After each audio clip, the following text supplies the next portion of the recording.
je vais m'en prendre plein la figure, car je vais prendre un tonneau très rapide. Attention, hop, oh la vache, dans les bretelles. Qu'est-ce que c'est beau, mais alors vraiment. Oh là là là. Bon, alors,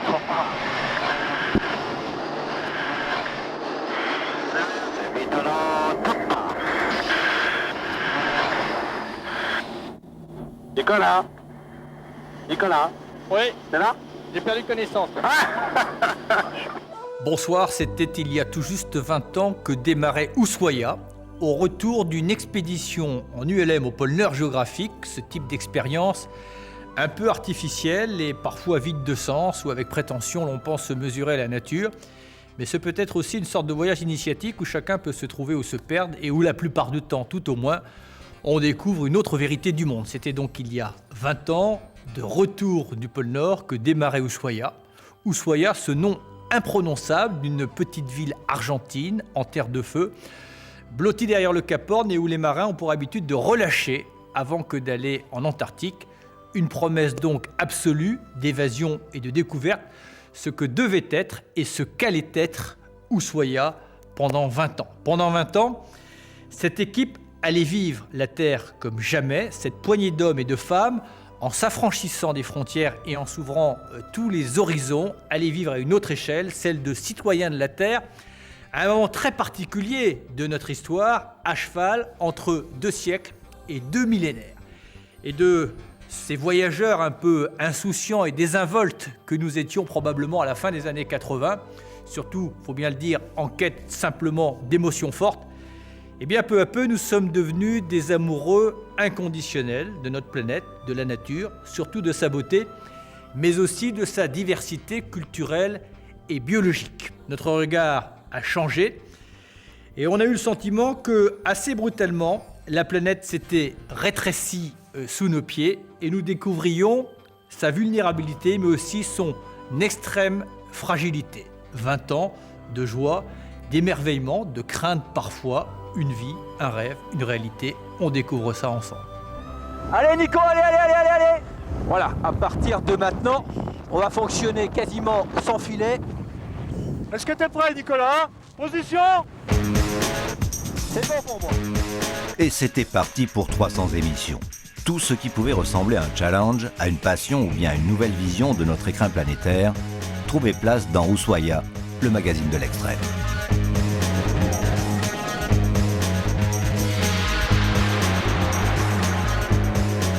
Une carte du monde sur les genoux, Nicolas Hulot bondissait par-dessus les fuseaux horaires et faisait partager avec sincérité les émotions qui l'envahissaient.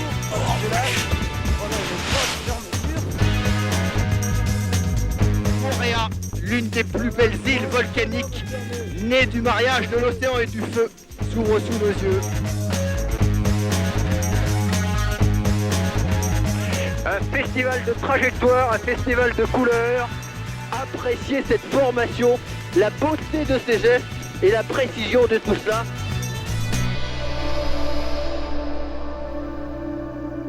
Comme cela se passait souvent à bord d'engins fraîchement sortis de l'imaginaire, ces émotions viraient parfois à la franche inquiétude. On va faire une petite démonstration. Couper les gaz, je vais d'abord repérer. Voilà, on s'arrête. Là, on devient un ballon libre.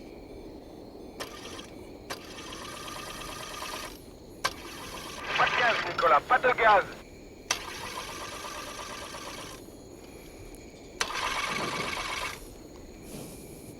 Merdoum. Soupape, Nicolas!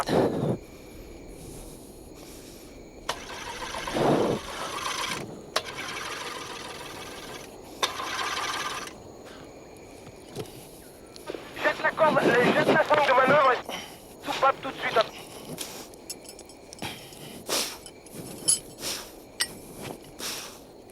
Allez, grouillez-vous. Soupape un peu, mais pas trop fort. Grouillez-vous de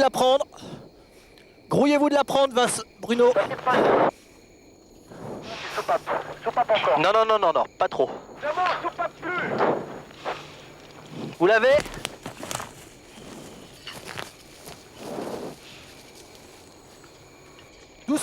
Doucement. Ça n'a pas redémarré. Et la démonstration que l'on voulait faire... Oh, oh, oh, oh. Doucement, doucement, doucement, doucement, pas de panique. Ouh.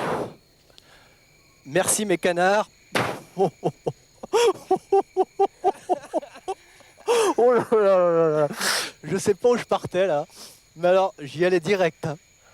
Ça marche la soupape. Il n'y a plus de batterie là, t'emmerdes pas, il n'y a plus de batterie.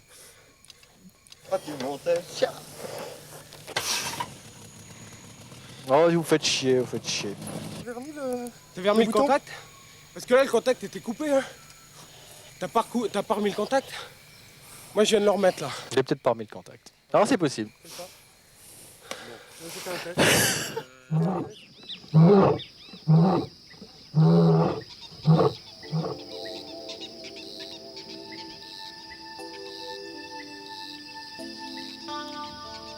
Vole au-dessus de la plus belle arche de Noé au monde.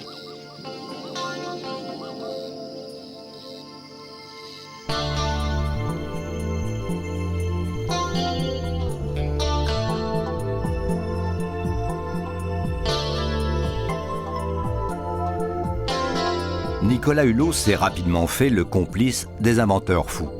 Si Léonard de Vinci l'avait connu, toutes ces machines volantes auraient été testées 5 siècles plus tôt.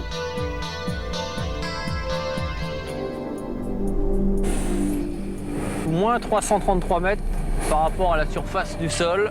Voilà, voyage au centre de la Terre.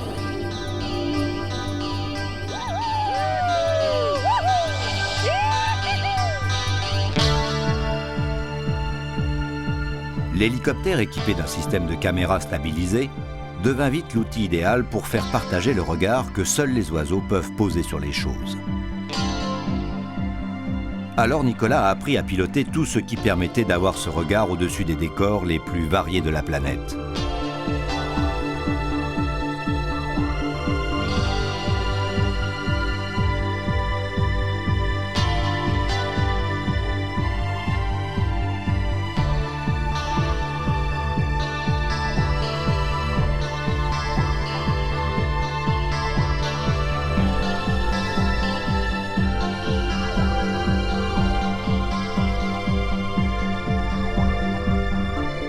Tous ces paysages défilaient sous nos yeux à travers les siens, du plus haut vers le plus loin, du sommet du monde jusqu'à l'extrémité de celui-ci. On est en vue de l'Everest, en vue de l'Otse. Nous sommes dans le grand Himalaya, le royaume des dieux ou des divinités pour les Sherpas, les Népalais et les générations d'alpinistes qui ont souffert. On est en train de grimper pour tenter donc d'arriver à peu près à hauteur de l'Everest. On va commencer à se faire un petit peu brasser.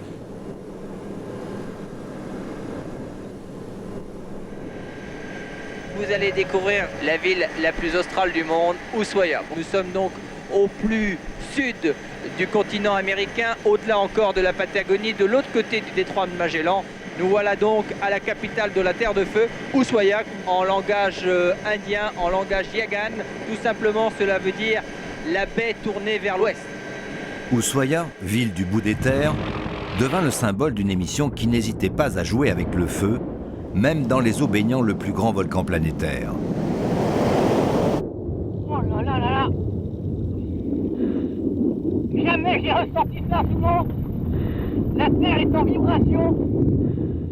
Voilà le sang de notre planète!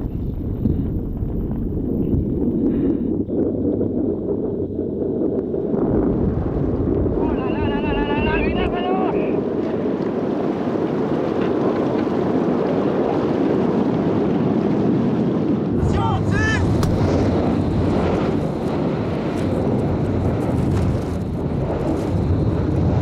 Regardez bien dans l'air. Putain, on les voit pas venir. Non, on n'a pas vu arriver.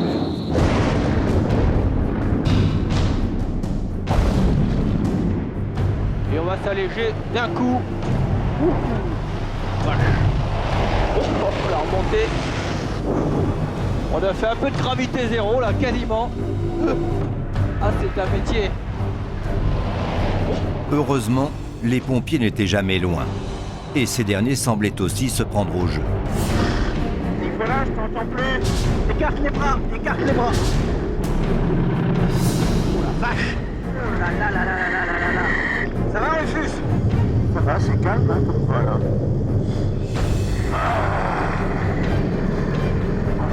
Nicolas pouvait compter sur quelques fidèles. Le comédien Rufus, ne se faisant pas prier pour l'accompagner sur les planches. Oh le salaud. C'est pas prévu dans le programme, celle-là. Pas prévu, celle-là. C'était pour rigoler, ça, non, non, je le fais pas. Voilà. Non, non, non, non, non. La culture française se porte bien, pourvu qu'on la sauve.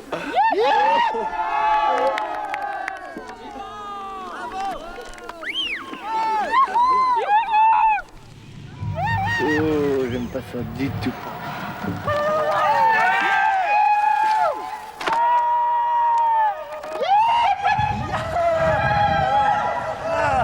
Oh, le pont qui remonte! Extraordinaire! Ok, on est parti. Quand je pense que je vais prendre quasiment 140 km/h, et là, premier virage à droite, je suis en fait totalement terrorisé par rapport à ce qui va suivre.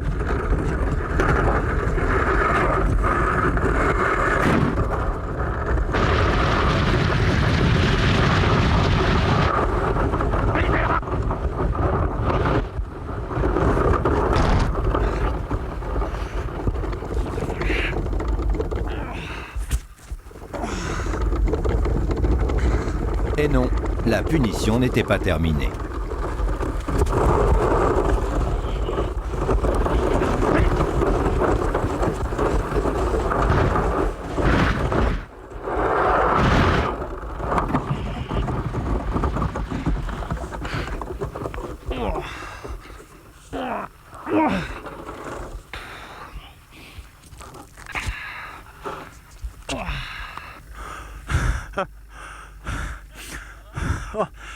Je le ferai pas deux fois, tu vois.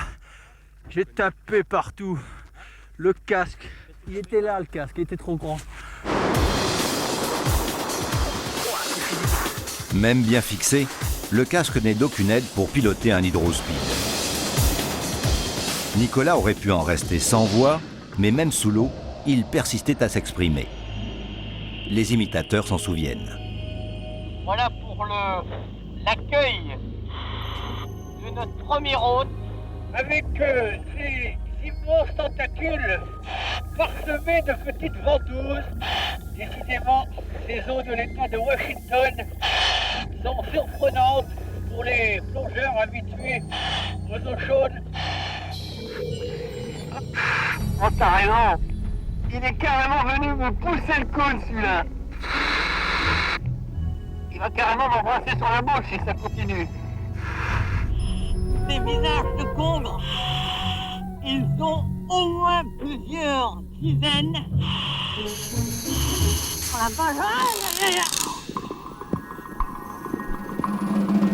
Ah, vache! Aïe, aïe, aïe, aïe, aïe, relève-toi, relève-toi, relève-toi! Aide-moi! Lève la voile, lève la voile! Retour à cet exercice sur la corde de raide. Un exercice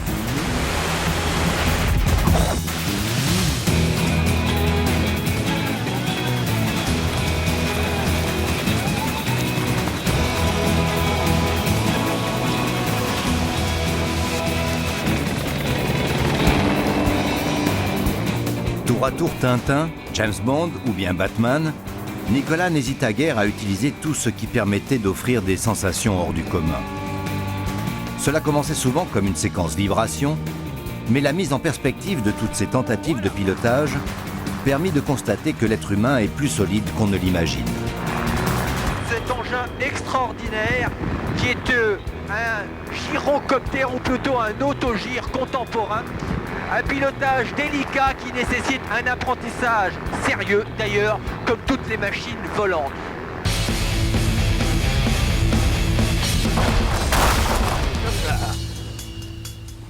Ça, c'est pas l'atterrissage normal.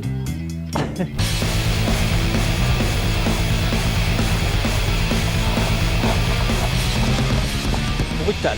Nous sommes sans doute dans un des rares endroits où l'on puisse apercevoir la rotondité de la Terre.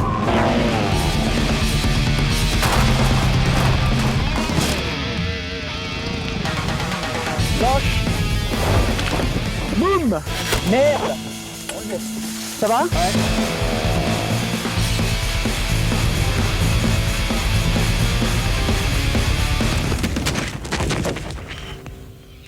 Impeccable, impeccable, impeccable. Non, non, non, non. Arrête tes conneries.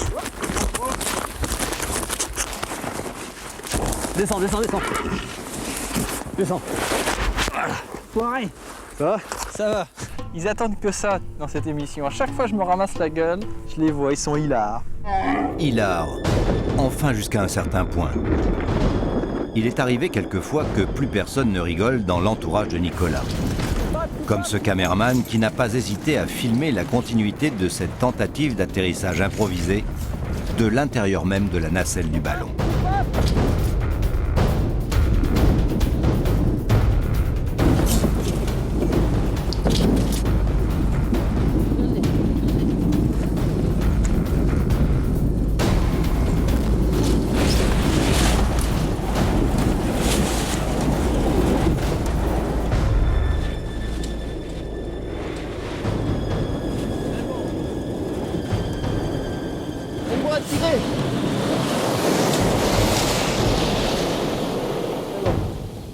Cette fois, tout s'est bien terminé. Alors décoller à partir d'un ponton en bambou dans le centre de la Chine ne devrait pas poser plus de problèmes. Allez, allonge-toi Nicolas. Oh superbe. Superbe. Ça va Gilles? Ouais, super. Hein? Oh regarde ça, regarde ça. Je sais pas. Écoutez, il faut quand même que je vous dise que... une fois encore, j'étais mort de trouille, hein, parce que... Pardon de dire ça à Gilles San Antonio, c'est pas que j'avais pas confiance en lui, mais cet instant d'émotion en vaut largement la chandelle. Et à l'atterrissage, moi je fais quoi? Je te prends, c'est tout. J'essaierai de te mettre derrière moi. Viens derrière moi et me tenir. Ah, ok. Je te prendrai là. Ça te va là? Je préférais que ça soit une fille, mais enfin, qu'est-ce que tu veux? Je vais avoir du mal à pousser Nicolas, tu restes concentré, t'es prêt à courir. Je suis bloqué, je peux pas pousser. On passe entre les deux arbres. Reste près de moi. Nicolas, fais attention à ta tête dans le montant, Nicolas. Non, tiens pas le montant, tiens pas.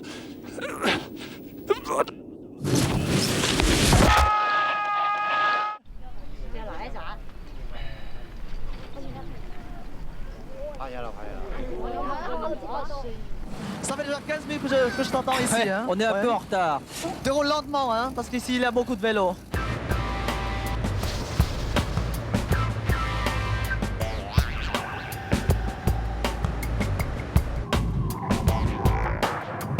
Une émission par semaine, cela méritait bien quelques moments de calme.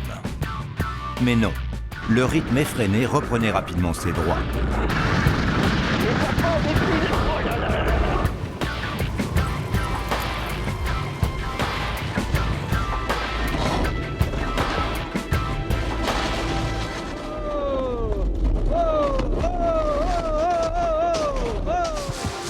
Alors, moi, qu'on puisse dire, c'est que après ce char à bœuf, on pourra dire que dans le magazine Ushuaïa, nous aurons utilisé des moyens de transport les plus modernes aux plus antiques.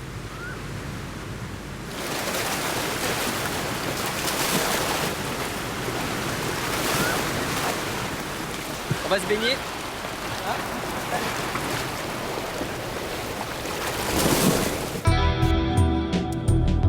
Sous l'eau aussi, le magazine de l'Extrême a testé tous les engins possibles permettant de noyer Nicolas.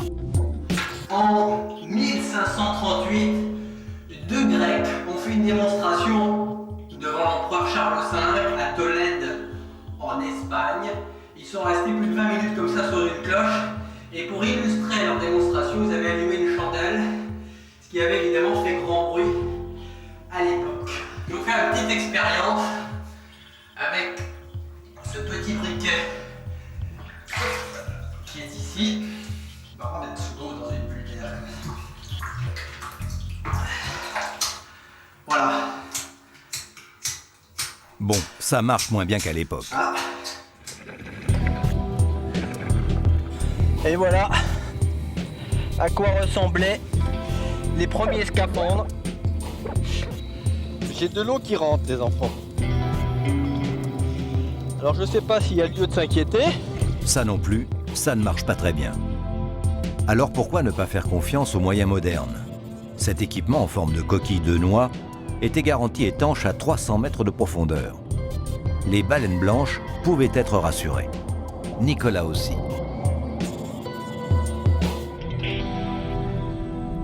Je vais réaliser à la fois un vieux rêve d'enfant, mais je pense un vieux rêve de l'homme tout court, à bord d'un appareil qui aurait très bien pu être une des vues de l'esprit de Jules Verne ou de Léonard de Vinci. On va écarter un petit peu les bras, on va ouvrir les pinces. Voilà, les pinces devraient s'ouvrir. Voilà. Regardez, fantastique vision que d'avoir ce requin si branchi qui est à peine dérangé par la présence de ce sous-marin. Extraordinaire. Ah, ça, c'est un grand moment. Autre grand moment du magazine, les plongées en géopolitique. Il se trouve qu'il y a de cela quelques années, Pierre Richard est venu ici à Cuba pour tourner un film sur Che Guevara. Et c'est de cette époque, Pierre Richard, où tout date des relations très particulières entre toi et les autorités cubaines. Oui, effectivement, j'ai rencontré Castro, j'avais un peu le trac et je pensais qu'il allait me parler de politique, il allait me parler de Guevara. Et cet homme, pendant 45 minutes, m'a uniquement parlé exclusivement de la mer, de sa passion pour les fonds sous-marins, pour les fonds marins, avec des grands gestes qui balayaient l'air. Sa grande barbe, on aurait Neptune. Nicolas Hulot est à l'eau, esselé dans les eaux salées des îlots désolés. J'ai bien peur d'être seul à assumer cette émission. Le pauvre Pierre Richard, il savait pas dans quelle galère. Comme ça, tu connaîtras la différence entre le magazine Ushuaïa et Apostrophe.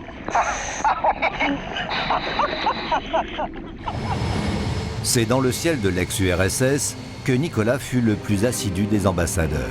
Dans quelques instants, le pilote qui est à ma droite, Gennady Kaloujny, qui est le pilote d'essai de ce Bereyev A40, va mettre toute la puissance.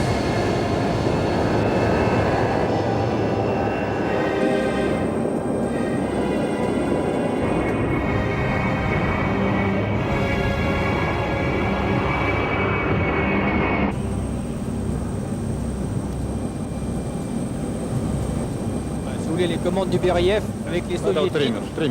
C'est ça qui est fantastique. Trimmer. Hoppa, вот, смотри. Раз.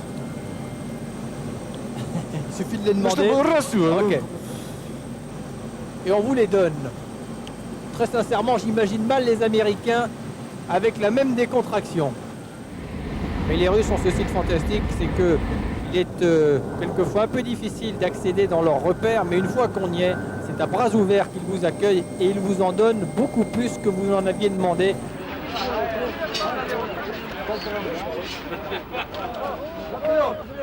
Аккуратненько, глубоко не бросайте. Дальше, 2, сильнее, 3.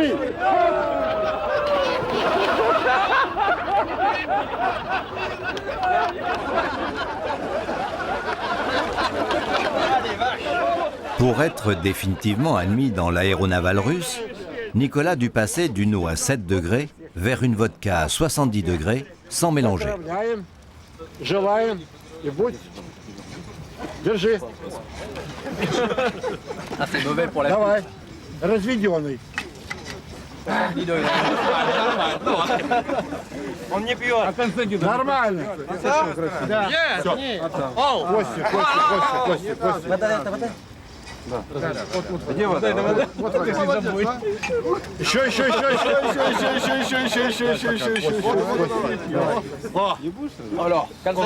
Cela pouvait aider, ou pas, pour la suite des événements.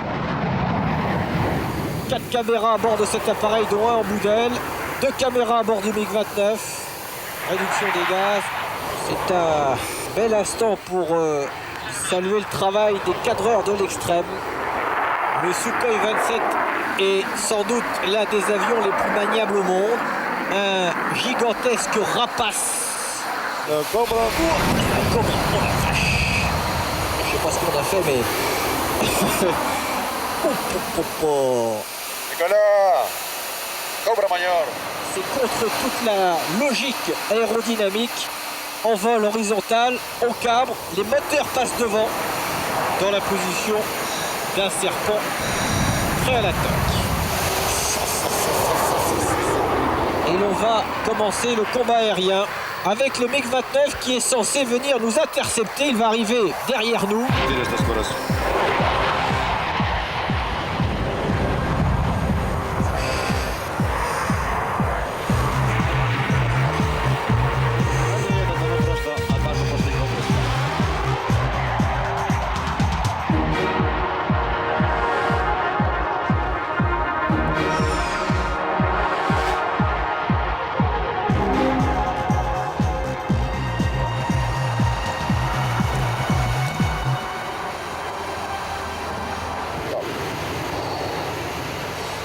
Encore une émission qui se termine pas très bien. Et c'est parti pour voler avec l'un des avions les plus incroyables de l'histoire de l'aéronautique, le MiG-25 soviétique en patrouille avec Jean-Loup Chrétien. Et devant moi, c'est direct. Alors là, l'accélération, c'est quelque chose d'époustouflant. Oh, oh, oh, oh. Incroyable, incroyable. C'est vraiment une fusée sur laquelle nous sommes assis. Un vaisseau spatial. On est à sans doute plus de Mach 2. Pour la première fois, j'ai le sentiment de quitter la Terre. Ça va bien, on est à quelle altitude, Jean-Loup, là? On peut voir 25 km d'altitude. L'apesanteur est dans cette direction à tout juste quelques minutes de vol. Cela a un petit goût de l'espace, mais ce n'est pas encore l'espace. Voilà, c'est dans ce bassin que les équipages soviétiques auront à répéter tous les travaux qu'ils auront à effectuer lorsqu'ils devront sortir à l'extérieur de la station Mir ou à l'extérieur du vaisseau Soyouz. On peut aller à 4G? Ouais, vas-y. Pendant qu'on y est, hein, quitte à utiliser la plus grosse centrifugeuse du monde, autant se prendre 4G. Alors, on est... Da. 4. Ça va toujours? Nicolas, impeccable. Je contracte les abdominaux parce qu'on m'a tellement dit qu'il fallait les contracter. On peut aller à 5? Oh, on peut faire un petit tour à 5. Можно до пятерки, можно. Ne te bourre pas dans les chiffres. Hein. Quand tu fais la traduction, ne donne pas 7G. Можно.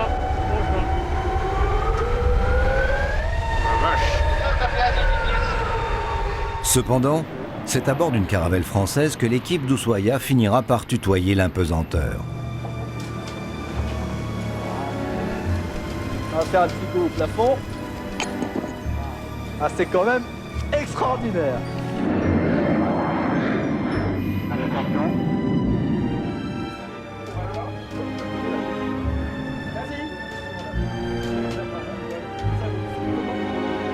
Les expériences hors du commun, Nicolas ne les a pas toujours accomplies à l'autre bout du monde. Paris aussi a été un fabuleux terrain d'aventure. 2 ballons à hélium suspendus dans le ciel de Paris et nous allons voir Paris comme il nous a été rarement donné de le voir, c'est-à-dire à l'aplomb. Ne tentez pas cet exercice car c'est rigoureusement interdit pour des raisons évidentes de sécurité et de tranquillité des Parisiens. Autorisation unique, exceptionnelle, accordée par la préfecture de Paris et le ministère de l'Intérieur. Et on est au-dessus de la préfecture de police, là, c'est génial.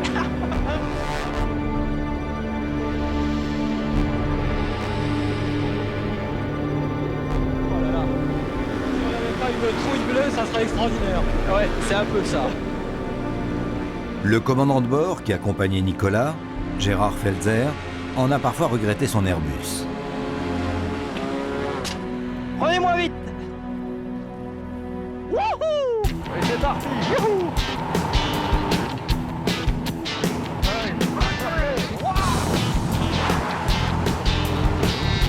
Là, il va falloir retrouver la tour Eiffel, car l'idée est d'aller se poser au pied de celle-ci. Et voilà, maintenant, oh la vache, une ouverture choc. frontale. Regarde en bas à droite, on voit l'Arc de Triomphe. Voilà, c'est fabuleux. Et la Westcam, l'hélicoptère. 4000 mètres, des voiles partout. Toutes les 16 membres de l'équipe de France de voile contact viennent rassembler pour agrandir la figure. Oh, il y a de ces ambiances. Youhou, superbe. Ça va Patrick? Ça va impeccable. Elle est pas belle la vie. C'est magnifique. Ah oui. Nous sommes des sacrés vénards. On a la gorge sèche. On est à 1700 mètres d'altitude. Tout ça semble un village de Schtroumpfs. Oh là là là là. Là je suis à la verticale de la Tour Eiffel. Je ne l'ai jamais vu comme ça. Ok, go on. Et Albert Stokes s'éclate complètement. Albert Stokes et sa tribu indienne ont depuis longtemps apprivoisé le vertige. Ils construisent des gratte-ciel à New York. Alors on est dans les treillis. En fait, il faut bien regarder où on met les pieds. Il y a quelques passages, comme ça. Par l'extérieur, là. Ah, toujours, ouais. C'est joli.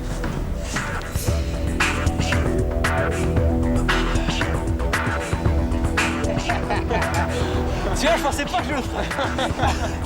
Il est costaud, hein.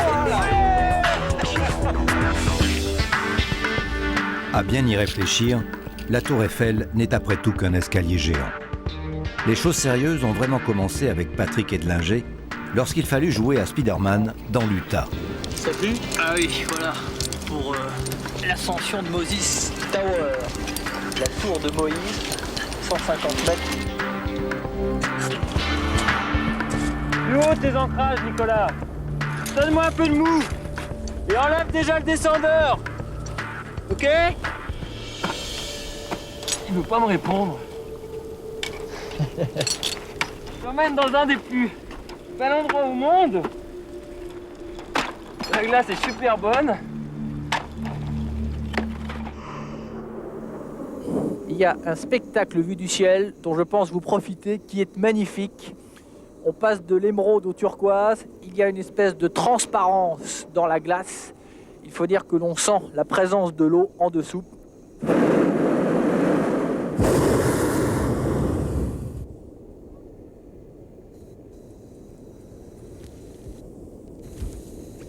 La vache, là on est emmêlé, bonhomme.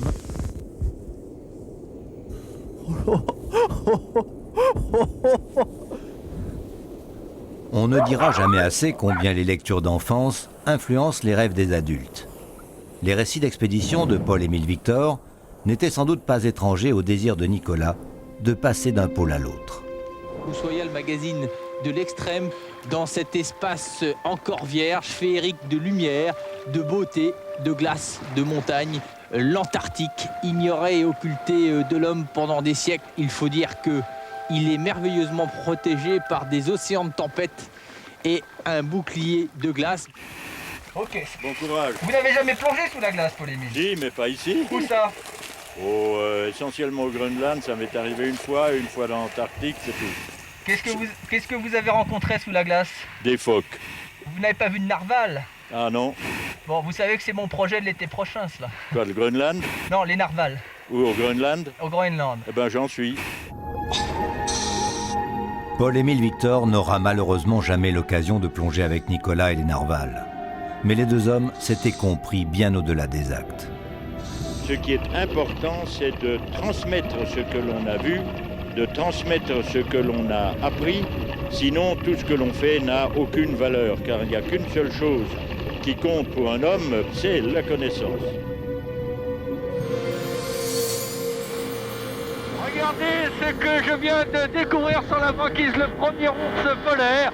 Quand je pense qu'il y a des imbéciles qui viennent les chasser, quel spectacle de le voir en liberté. Profitez bien de ces images parce que ce sont des animaux qu'il est rare de pouvoir voir d'aussi près.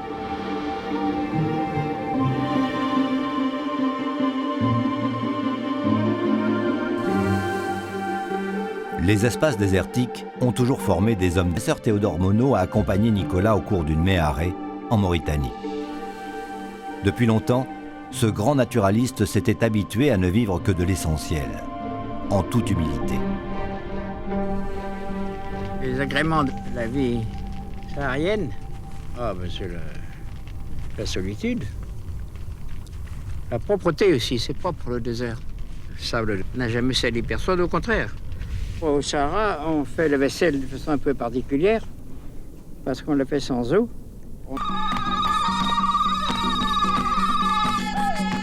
Ushuaïa, le magazine de l'extrême, commençait à trop côtoyer les peuples oubliés de notre monde pour ne pas s'apercevoir qu'il était temps de partager avec eux quelques simples moments de vie.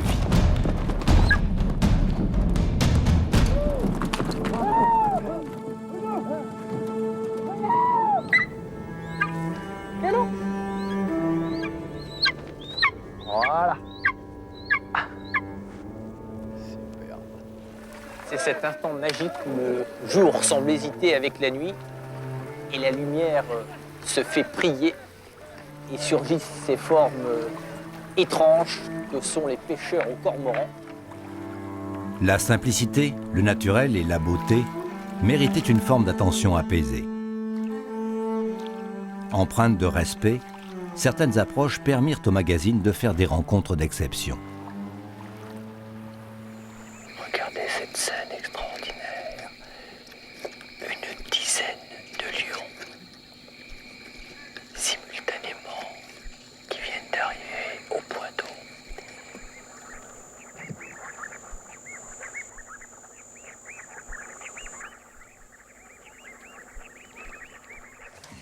L'une de ces belles rencontres eut lieu au Rwanda avec les emblématiques gorilles de montagne.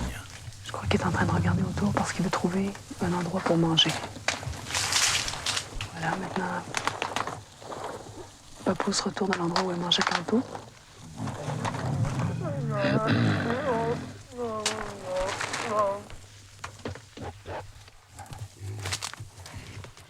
On bouge pas, on bouge pas.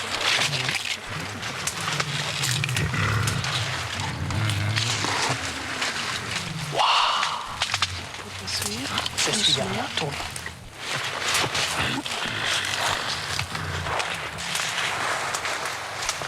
C'est qui passe là? Il y a une notoie qui est sur mon sac. Et puis l'autre, c'était Toc qui était la mère des notoies. Super. Maintenant, je vais le pousser de mon sac. Allez, séquence exaltation. Je vais être pagayer comme un malade pour essayer d'être à peu près à portée de ce magnifique mâle.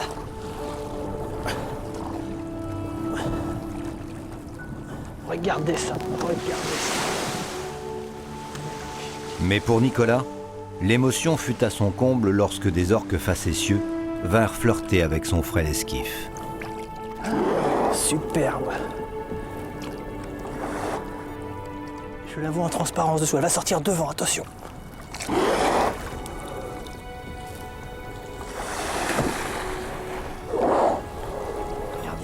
Regardez. Super. Ça sont des moments qui comptent. Oui, ce furent des moments qui comptèrent. À tel point que Nicolas décida alors de proposer une nouvelle émission chargée de recenser les beautés du monde. Opération Okavango naissait au crépuscule du XXe siècle et dotait de moyens exceptionnels les équipes d'Ushuaïa. Observer et filmer ce que le troisième millénaire allait inexorablement effacer de la surface des 5 continents devint leur mission première. Quel autre continent plus que l'Afrique pouvait offrir les plus nobles, les plus vierges, mais aussi les plus fragiles images de notre planète?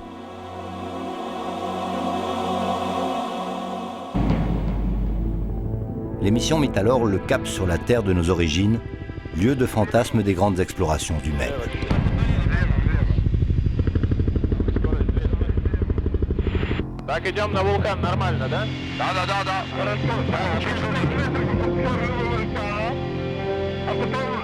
Un gros hélicoptère russe permit aux équipes de se rendre dans les endroits les plus inaccessibles. Du chaudron magmatique des volcans de la Rift Valley jusqu'au sommet du plus grand glacier d'Afrique. À plus de 5000 mètres d'altitude, le mont Rwenzori possède l'une des clés du mystère des sources du Nil. Une bonne raison pour les équipes d'opération Okavango d'en tenter l'ascension avec l'aide des guides ougandais.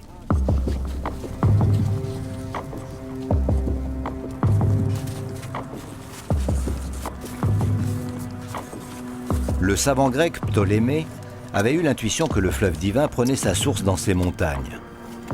Mais il faudra attendre l'aube du XXe siècle pour que les explorateurs anglais confirment en partie cette hypothèse.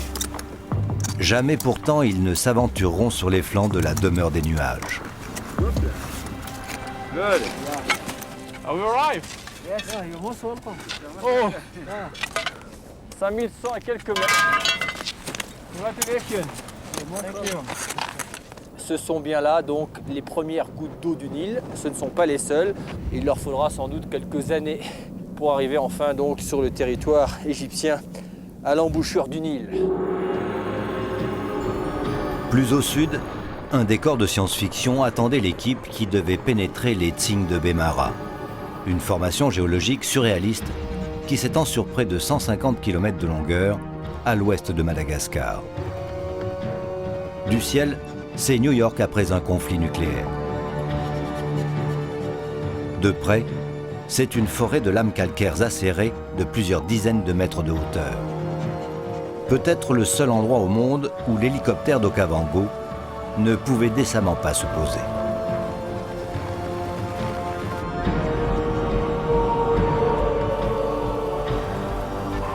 L'équipe décidait quand même de descendre au fond de ce monde perdu où, d'après les légendes locales, se cachaient des crocodiles albinos.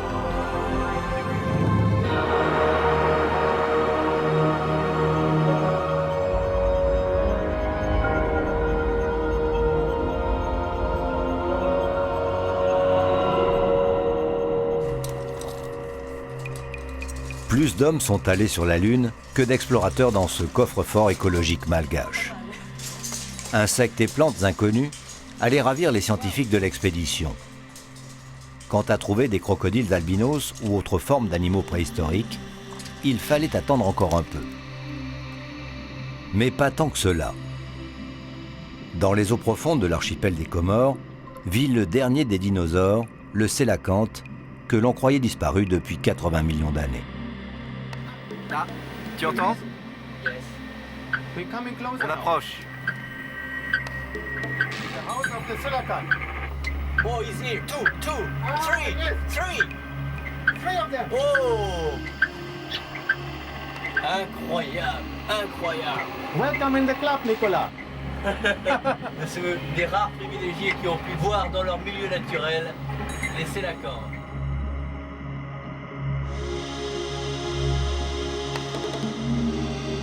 Nicolas n'en avait pas encore terminé avec les très vieux poissons. Direction le cap de Bonne-Espérance.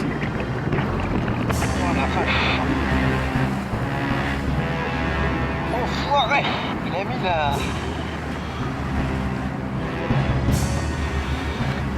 carrément mis la gueule dans la cage. Spectacle. Impressionnant. Enfin, ils font des coups de nageoire.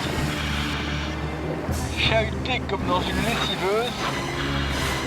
Là, on en a entre 4 et 5 autour de nous.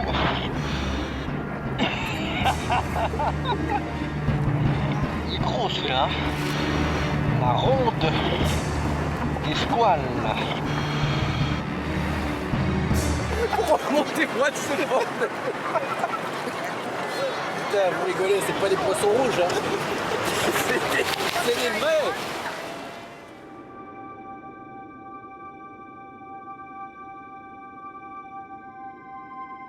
Pour passer d'un pays à l'autre, l'équipe profitait du plus mythique des hydravions. Un vieux Catalina dont les formes bleutées s'inscrivaient avec grâce dans tous les paysages qu'il survolait.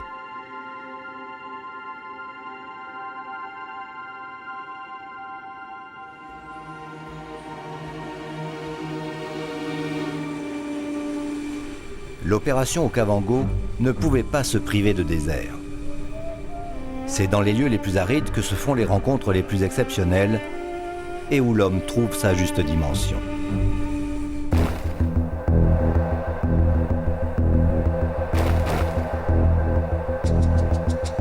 Ne reniant pas ses premières amours, Nicolas a survolé les dunes du désert des déserts à bord d'un petit planeur motorisé afin de trouver un passage pour les camions d'Okavango.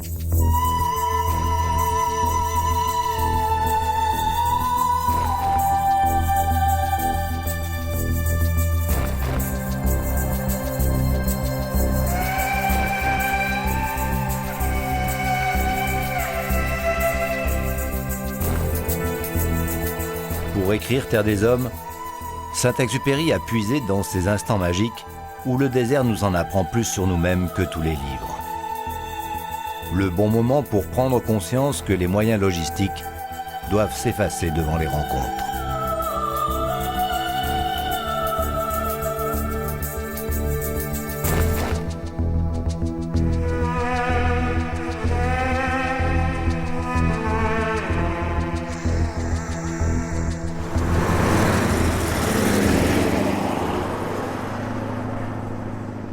L'opération Okavango se devait de poursuivre son itinéraire initiatique, ne serait-ce que pour continuer à modifier son regard.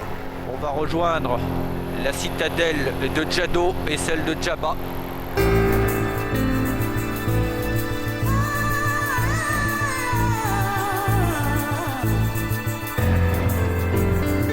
À proximité de la frontière libyenne, Nicolas survola une étrange ville fantôme. Hérodote décrivait ces Ksars comme des lieux d'abondance, mais les légendes locales prétendent que les hommes s'y affrontèrent au cours des siècles pour le contrôle des rares points d'eau. Depuis, les moustiques ont fait fuir les derniers habitants. Tout un symbole.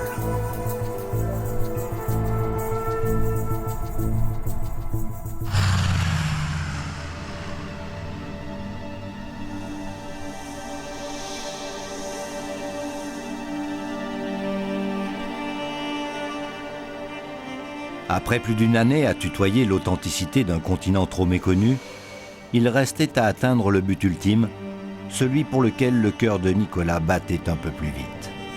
Et nous arrivons au-dessus du joyau des joyaux, les eaux de l'Okavango qui prennent leur source à plus de 1100 km d'ici. L'Okavango est un de ces rares fleuves au monde qui ne trouve jamais l'océan. Il vient se perdre dans les sables du Kalahari, en plein cœur du Botswana, pour donner naissance à un jardin exceptionnel qui, évidemment, profite à toute la faune africaine qui vient ici bénéficier de cette oasis providentielle en plein désert.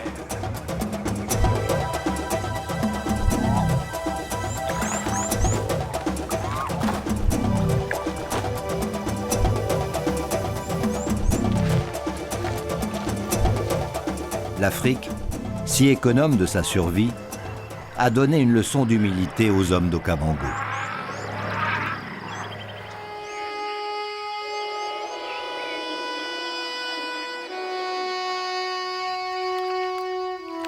Au fil de l'eau du lac Kariba, à cet instant de plénitude, je me souviens de ces mots merveilleux et tristes à la fois, écrits par Romain Gary en 1968, adressés à un éléphant. Monsieur l'éléphant, il n'est pas douteux que votre disparition signifiera le commencement d'un monde entièrement fait pour l'homme. Mais laissez-moi vous dire ceci, mon vieil ami, dans un monde entièrement fait pour l'homme, il se pourrait bien qu'il n'y ait pas non plus de place pour l'homme. C'est ainsi, monsieur et cher éléphant, que nous nous trouvons, vous et moi, sur le même bateau, poussés vers l'oubli par le même vent puissant du rationalisme absolu. Dans une société vraiment matérialiste et réaliste, poètes, écrivains, artistes, rêveurs et éléphants ne sont plus que des gêneurs.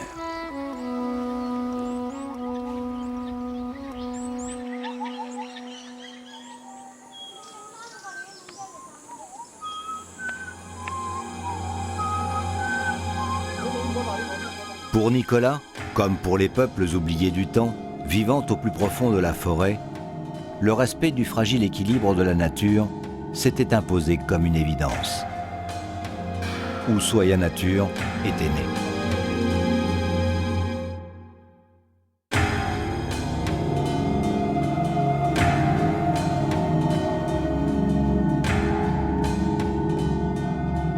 Le pas est franchi. Ushuaïa Nature décide de devenir un grand témoin de ce qui risque de disparaître de la surface de notre planète, à commencer par les cultures traditionnelles comme celle des Korowé de Nouvelle-Guinée. À mesure qu'on s'approche d'eux, la forêt vibre et résonne de leurs chants et de leurs sifflements. Et je me dis que des hommes qui chantent et qui sifflent aussi volontiers ne peuvent pas être fondamentalement malheureux. Hein. Ah non, ils n'ont aucune contrainte dans leur vie. Ils travaillent quand ils veulent, ils font ce qu'ils veulent.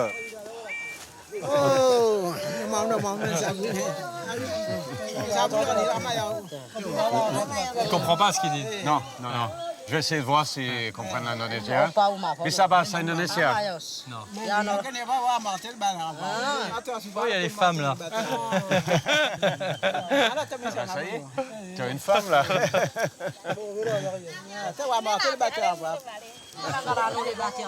C'est incroyable. Non, c'est encore possible. Et alors là, ça c'est encore plus insensé, c'est que on dirait vraiment des radeaux posés sur les cimes, à 40 ou 45 mètres de hauteur. Monte? Oui, allons-y. En fait, ils ont mis l'échelle sur un premier arbre et la maison, elle, est perchée sur un deuxième. C'est ça, c'est un arbre de fer, le grand là, le deuxième. Très solide. Oui. Ça résiste au vent, ça? Ça résiste, mais ça bouge. Quand il y a du vent, ça bouge.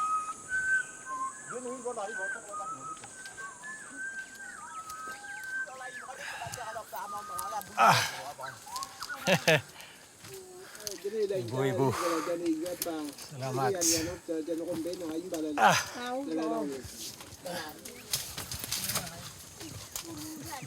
C'est incroyable parce qu'il y a un foyer ici. Oui, pour les hommes. Et un foyer chez les femmes. Oui.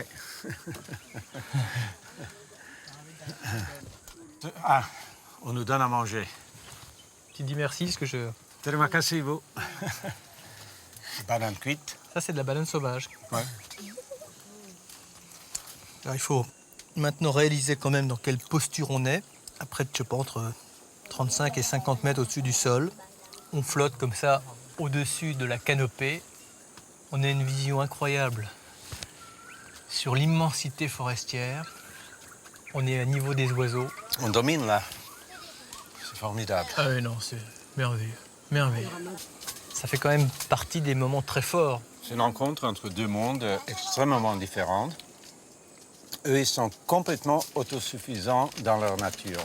Pour nous, venus de l'extérieur, la nature est plutôt hostile au sens que on la craint. Et eux, au contraire, ne lisent dans la nature que ce qu'elle peut leur apporter en termes de nourriture, en termes de vêtements, en termes de matériaux pour construire, pour faire des outils, pour faire des armes. Quelle vision, eux, ici, là, dans leur arbre, ils peuvent avoir du monde extérieur?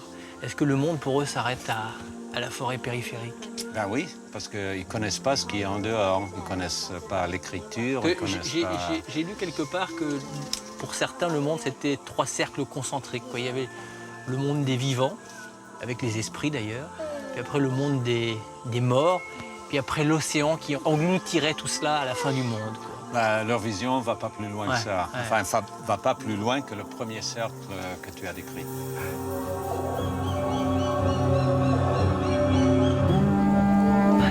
Les peuples vivant en harmonie avec leur environnement sont nombreux, dissimulés sur la surface de la planète.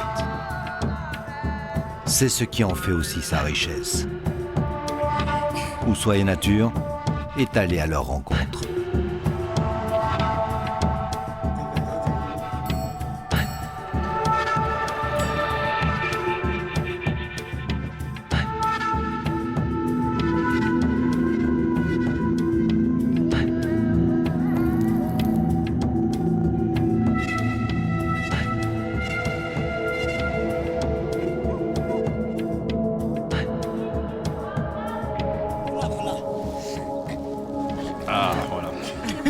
C'est meilleur.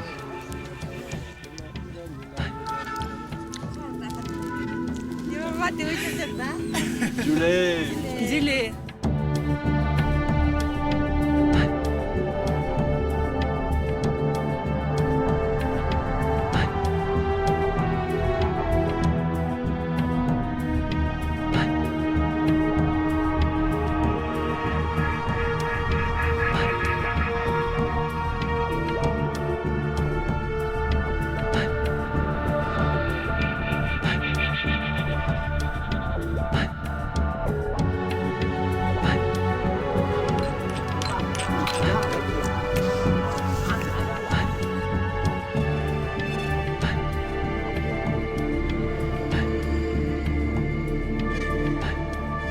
Ces ethnies nous renvoient à l'image de ceux qui prennent sans donner.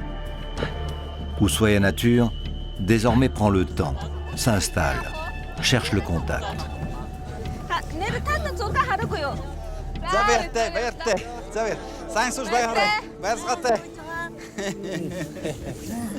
Il dit que j'adorerais avoir une grand-mère comme ça. Oh.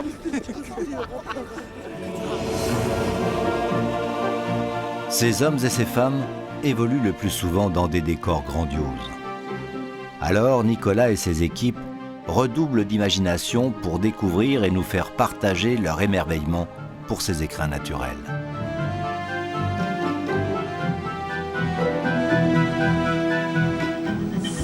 Hop, un peu de lumière.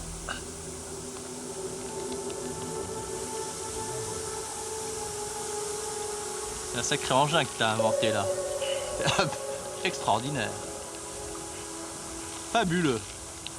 Je crois que c'est la sensation la plus irréelle et onirique que j'ai jamais ressentie. Incroyable. Essayer de passer le relief comme ça.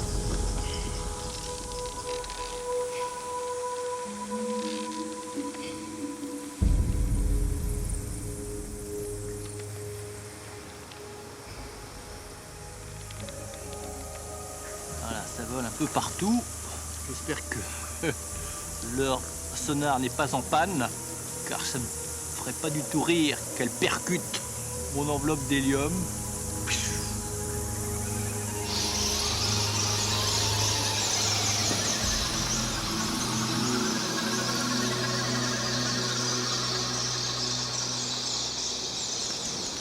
On va essayer de retrouver notre ami Arthur.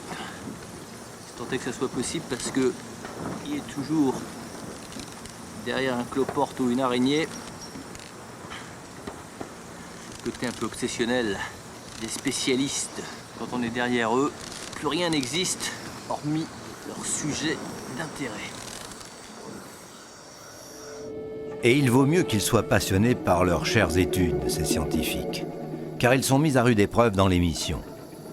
Lorsqu'ils veulent voir les choses de près, ils sont servis. Il n'y a pas de problème, merci.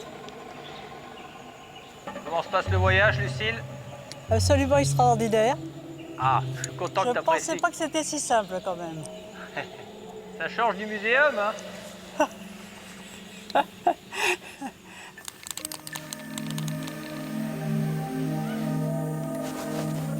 Les techniques d'approche les plus élaborées font toujours partie de la panoplie d'Ushuaia Nature. Sans elles et sans les spécialistes qui les mettent en œuvre, bon nombre d'observations se feraient encore aux jumelles.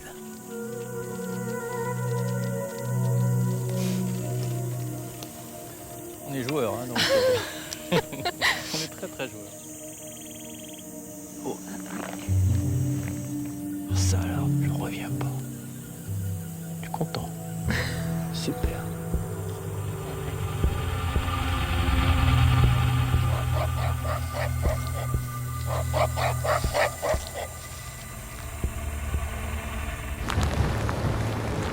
Si tu remarques bien, leurs feuilles sont extrêmement petites. Et alors? Parfois, certains scientifiques entraînent Nicolas dans leur aire de jeu. À droite, Nicolas. S'il te plaît. Non, attends, on va pas les jouer. Imagine s'il y a un pan qui tombe là. Tu vois les parois bleues à droite, ça veut dire que là, ça c'est tombé il n'y a pas longtemps. Un petit peu plus à gauche peut-être, non? Cela va de la simple balade en terrain miné, en passant par la descente aux enfers. C'est intenable. Intenable. Tu vois, Nicolas, la coulée va à peu près aussi vite que nous. Tu vois, c'est à peu près une idée de la vitesse. Donc c'est 24 km à l'heure. Il a l'air chaud là-dessous. Ah ouais, là, ça devient la limite du supportable. Là, on est au front de la coulée, hein. On ne peut pas être plus près. Effectivement, il faudra faire attention d'ailleurs parce que régulièrement des blocs incandescents se dégagent.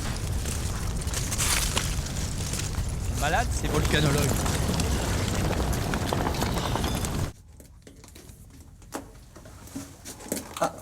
Il y en a une autre. Oh. Juste là. On va essayer de vérifier son sexe rapidement. Je te serais gré d'être rapide, surtout il est fou celui-là. Oh tiens, facha. Oh mon pote. Fais attention, c'est assez instable. Je te préviens, j'espère que ça vaut le coup, hein. Sinon, tu vas m'entendre.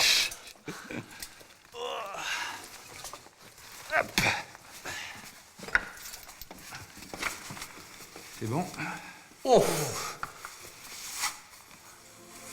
C'est inouï. Ah oui, là, on en prend plein les yeux, là. C'est incroyable ici. Comme une pluie minérale figée. Alors, on est des privilégiés. Ah oui. C'est un patrimoine exceptionnel et on comprend qu'on doit le préserver.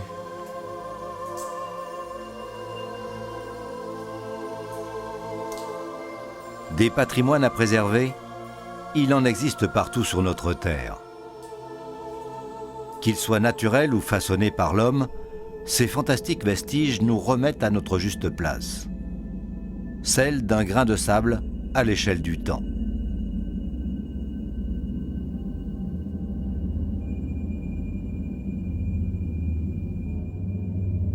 Qui a dit que les Africains n'avaient pas le sens de l'histoire?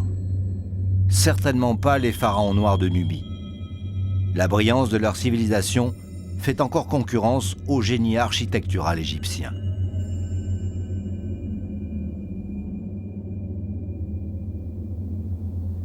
Le génie architectural de la nature n'a, lui, pas de concurrent. D'emblée, il coupe le souffle. On va voir plus près? Ouais. Allez.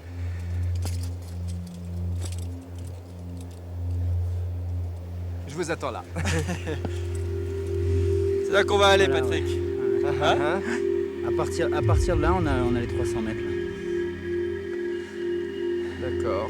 Tu vois, on voit la corne d'ailleurs. Ça va être aussi vertical que ça? Ouais. Mais bon, là, il y aura qu'à se laisser glisser, tu vois. D'accord.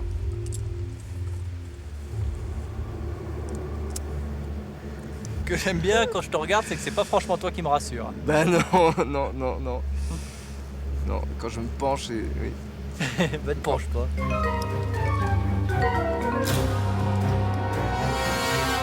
Décorées des plus hautes cascades du monde, les tepuyes du Venezuela sont des montagnes tabulaires fracturées par la distorsion du continent américain.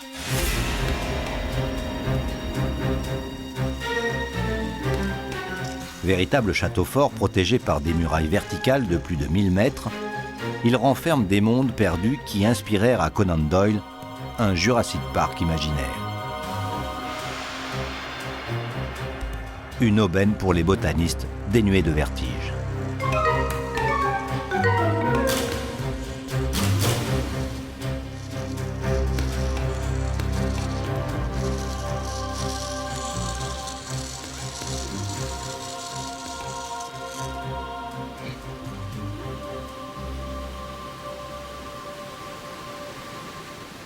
C'est vraiment la vallée close.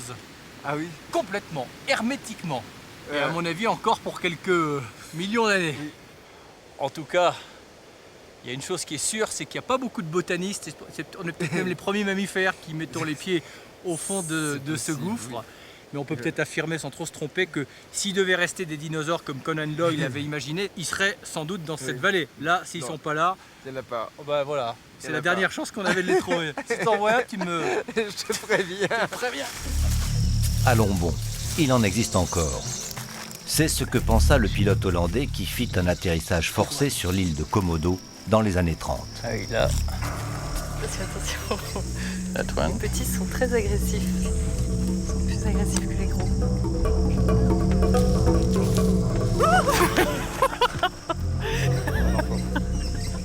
Oh là là. Les rencontres animalières exceptionnelles, faites au plus près, ne sont pas sans danger pour les équipes.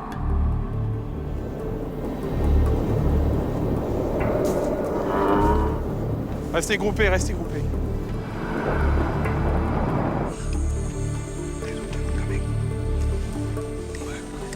Bouger.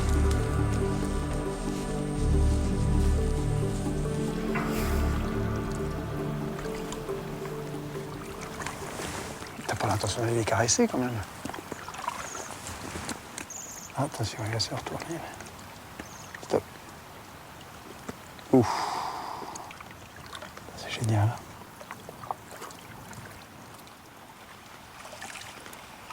Parfois, les animaux, comme cet orignal, se font complices. Cependant, les plus belles de ces séquences se font souvent par hasard et nécessité. Comme celle obtenue avec une loutre géante dans les eaux du Pantanal brésilien, la plus grande zone humide du monde. Un biotope exceptionnel qu'il faut protéger à tout prix et dont cet animal facétieux est de fait le meilleur des ambassadeurs.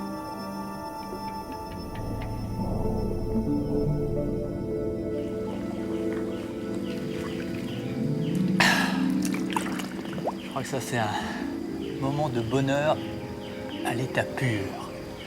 La rencontre totalement inespérée avec une loutre sauvage, d'abord curieuse, après un peu inquiète, pour finir dans une complicité absolue.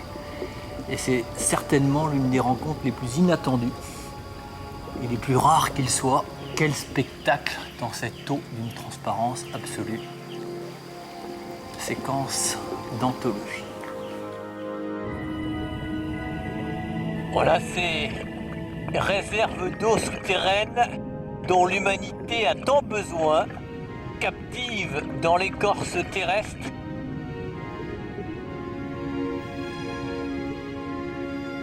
L'expérience de Nicolas, acquise sur le magazine de l'Extrême, lui permet encore de faire découvrir les sites les plus grandioses, à bord d'engins s'inscrivant avec fluidité dans la plupart des décors traversés.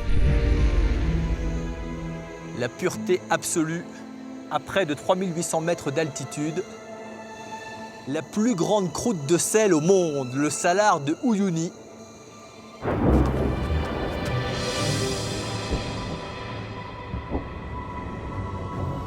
Quels que soient les moyens utilisés pour le mettre en scène, le spectacle de la nature est toujours filmé dans le sens de l'émerveillement.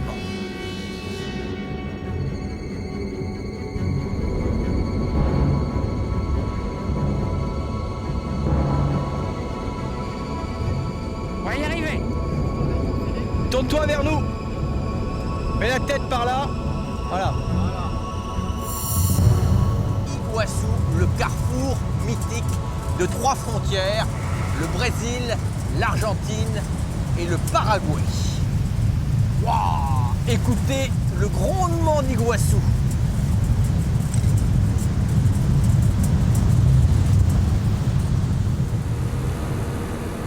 Alors ça, on parle souvent des extravagances de la nature, mais là, elle s'est lâchée complet pour un espèce de show géologique monstrueux, mais qui sublime le minéral ici d'une manière absolument exceptionnelle. Et c'est vrai qu'on en reste pantois, il y a presque une indécence ici. On trouverait un univers comme ça sur une autre planète, on serait les premiers surpris, mais on est encore plus surpris de trouver ça sur notre bonne vieille Terre.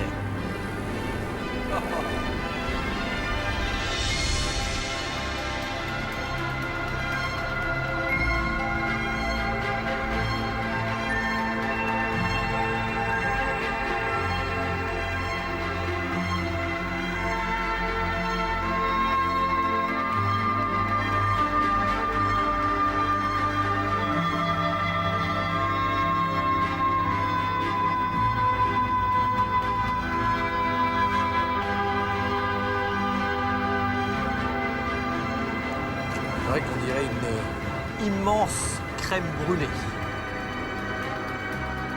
La palette d'un peintre impressionniste n'aurait pas fait mieux. Malheureusement, ces univers d'où l'homme semble exclu sont des écosystèmes fragiles, bien éloignés des préoccupations de notre monde moderne. Le miracle du vivant y ajoute souvent quelques notes de pure magie. Mais les temps qui viennent risquent d'en briser l'harmonie.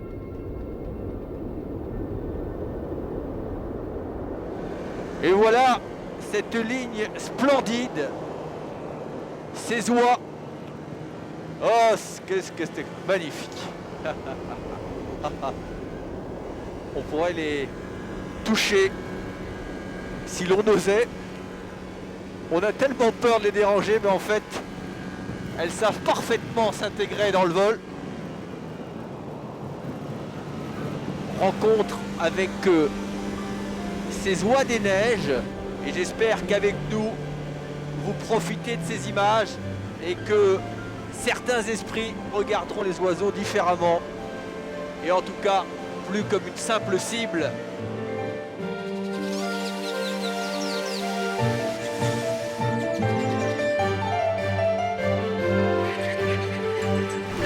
Pour Nicolas, le vol des oiseaux n'a d'égal en termes de liberté que la nage des dauphins.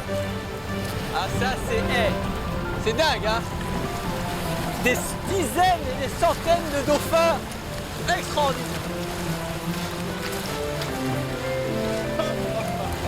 Regardez ça, les côtes de Nouvelle-Zélande nous envoient leurs plus beaux ambassadeurs. Ça saute partout. Incroyable. Extraordinaire. Ah là là là là. C'est le bonheur à l'état pur. Alors ça c'est dingue. C'est dingue. Hein? Incroyable. Un message des dauphins pour nous dire que rien ne mérite que l'on mette en cause leur avenir et que l'on dégrade leur milieu d'origine, l'océan.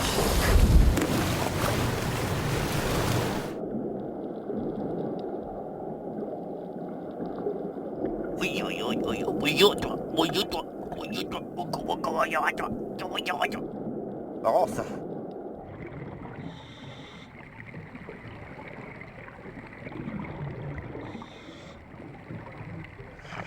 Et animé par autant de curiosité à notre égard que nous en avons aux siens, visiblement pas insensible à nos caresses, voilà des moments de complicité qui valent tous les discours.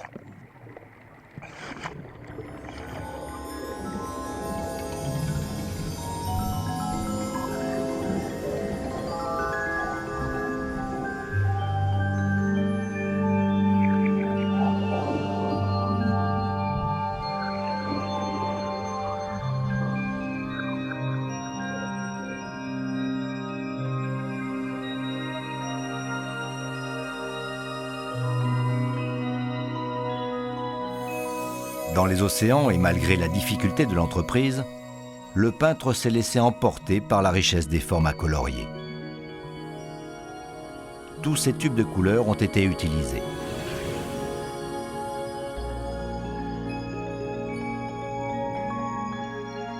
L'idée de faire baigner toutes ces œuvres d'art dans du pétrole bien noir ne viendrait à l'idée de personne. Enfin, pas à ceux qui mettent la tête sous l'eau.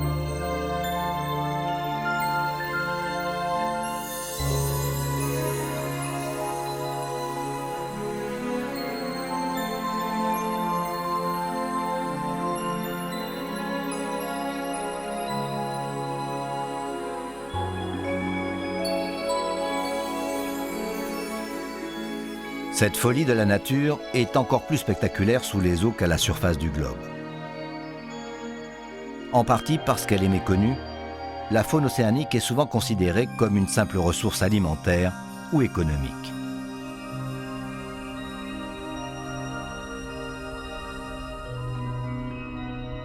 Mais chacun d'entre nous a déjà vu ces images sublimes du monde du silence. Alors Nicolas et quelques autres tentent d'en être les porte-paroles.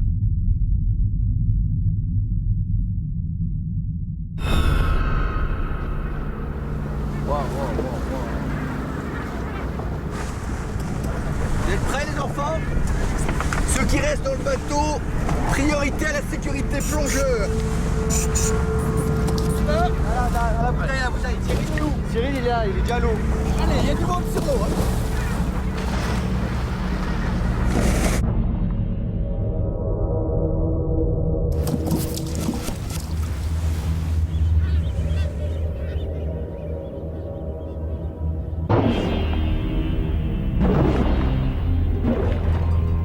Souvent accompagné du biologiste marin Laurent Balesta, Nicolas n'hésite jamais à se jeter au contact de la faune marine. Mais cette fois, c'est particulièrement impressionnant. La raréfaction des bancs de sardines, liée à la surpêche, a tendance à exciter les estomacs affamés de tout ce qui porte palme et nageoires. Alors, quand une occasion se présente, c'est l'halali.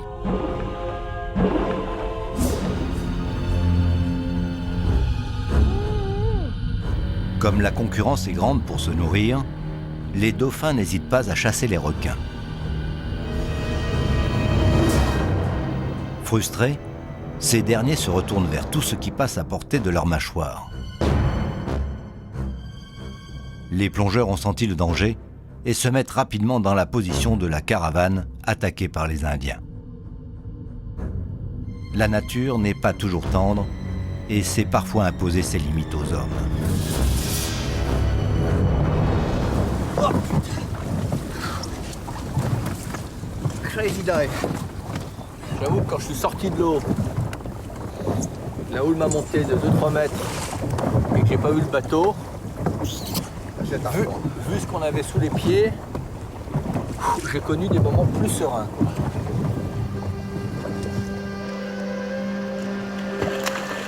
Qu'est-ce qu'elle nous fait celle-là? Qu'est-ce qu'elle nous fait? Elle se font des câlins.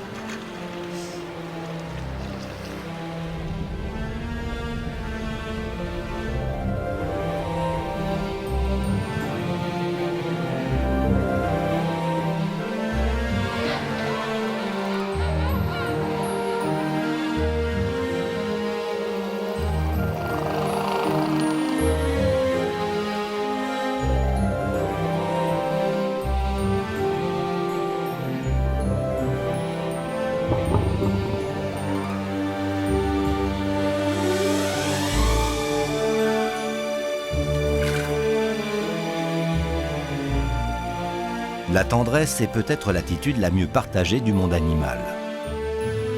Les parades d'amour sont une constante observable chez toutes les espèces et tout particulièrement chez les grands mammifères.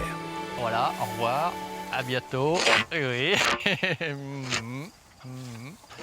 Il a l'air d'apprécier. Bon. on va peut-être en rester là. Pas trop d'effusion. Et plus si affinité. Voilà. Voilà. C'est très bien. Bon. Allez, allez. Oui.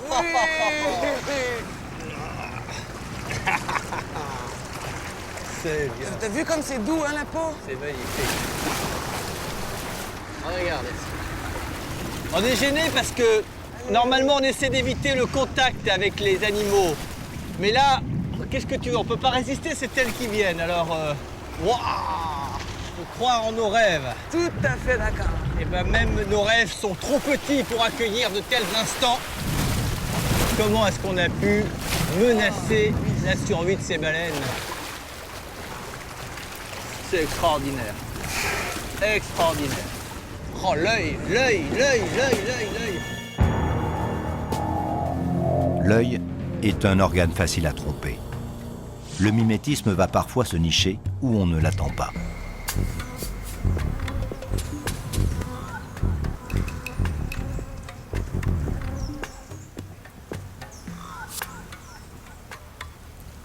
C'est quand même une drôle d'expérience d'essayer de ressembler à une fleur.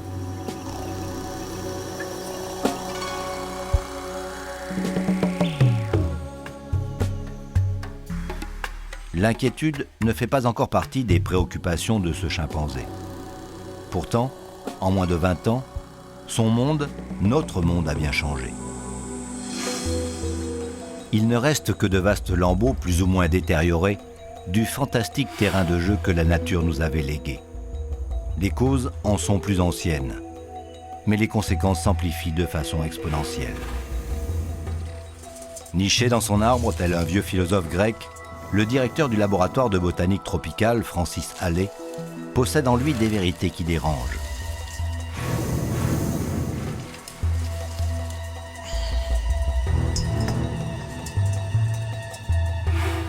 Comme la plupart des sentinelles de la nature qui croisent le chemin d'Ushuaïa, il compte faire avec Nicolas une mise en éclairage de ce qui nous attend si nous ne faisons rien.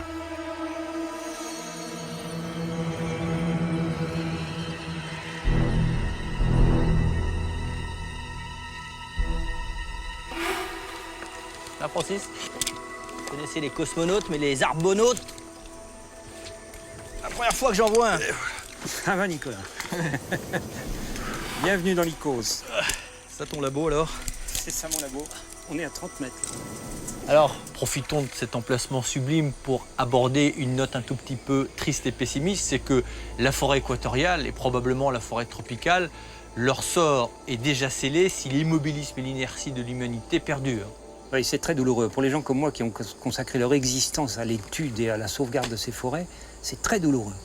Au début, on a été un peu naïfs, sans doute. On a tenu le langage de la civilisation. On a dit, coupez pas ça, ça ne nous appartient pas, c'est un legs qu'on doit... Le choix de l'éthique, mais l'éthique, ça marche pas. Bon, alors, tout le monde s'en fout. Hein. Aucun décideur politique n'a même entendu ce langage-là. Après, on a dit, coupez pas la forêt, parce que sinon, c'est le gaz carbonique qui va repasser dans l'atmosphère, donc réchauffement, fonte des glaces, élévation du niveau des mers, etc. Ils s'en foutent, personne n'a écouté ce langage-là. C'est dramatique, ça. On a essayé d'intéresser les gens au peuple de la forêt, parce qu'il y a des gens qui habitent dans ces forêts. Ici, il y a les Chouars, par exemple, les Indiens Chouars. Ça n'a absolument troublé personne. L'exploitation n'a jamais cessé.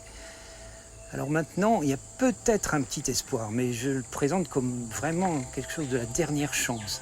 C'est cette hyperactivité biochimique des canopées qui pourrait être le point de départ d'une chaîne industrielle extrêmement rentable. Tu as la filière des parfums, par exemple, des arômes, des cosmétiques. Enfin, effectivement, il y a surtout la pharmacie, la médecine. Quoi qu'il en soit, c'est des domaines où la valeur ajoutée est énorme. Énorme, bien plus que dans le bois, dans le matériau bois. Donc là, si on avait de notre côté les grands industriels dans ce domaine-là, il faudrait aller très vite, mais il y aurait peut-être un petit espoir. Un petit espoir. Saisissons-le vite, car sinon tout est écrit. Le fonctionnel effacera le naturel, l'uniformité détruira la biodiversité, les masses remplaceront les hommes, et la nostalgie ne nous rendra pas ce que nous aurons définitivement perdu. Mais pour une fois, faisons confiance à l'homme. Il est capable aussi du meilleur. Ushuaïa Nature s'en est souvent rendu compte. Cela nous permet de garder intacte notre part de rêve.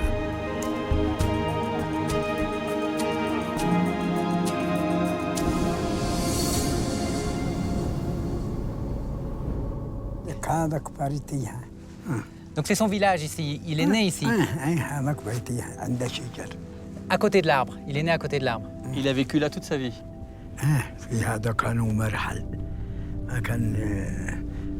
يخربوا ولا شيء إلا من قاموا واليوم يخربوا ولا كانوا يتحدث بها كذا. Il te dit, tu vois, ce que tu vois, c'est tout le bas monde qui tient dans le creux de ta main. من الحسن هذا حق بيتي. Avec